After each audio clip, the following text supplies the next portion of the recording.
আমার পুরনো দিনের সহকর্মী হিপি অভিজিৎ দে ভৌমিক একসাথে আমার তৃণমূল যুব কংগ্রেসে জেলার দায়িত্বে ছিল, তারপরে জেলা সভাপতি হয়েছে। উত্তরে লড়ছে পার্থ, এখানে সিতাইয়ে সঙ্গীতা দি আছে, নাটাবাড়ির শৈলন্দা আছে, এদিকে শীতলকুচির হরিহর দাস আছে। সব জায়গায় এমন ভাবে এবার জোড়া ফুলকে জেতাতে হবে, কুচবিহারের 9-0 তৃণমূলের পক্ষে করতে হবে। 23 তারিখ মানুষের ক্ষমতা কি দেখাতে হবে। ইলেকশন কমিশনের ক্ষমতা, ইডি সিবিআই এর ক্ষমতা, মোদিজির ক্ষমতা, না কুচবিহারের ক্ষমতা।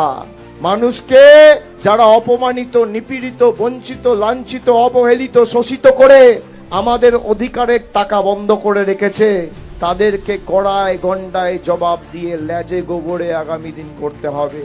তাই আগামী দিন উন্নয়ন যাতে বাধাপ্রাপ্ত না হয়।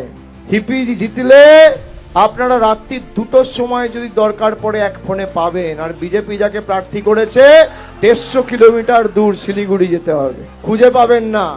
তাই মাটির ছেলেকেই তৃণমূল যাদের এবার দাঁড় করিয়েছে সবাই আপনাদের সর্বক্ষণের কর্মী, জেতার পর পরিষেবায় কোনো খামতি রাখবে না।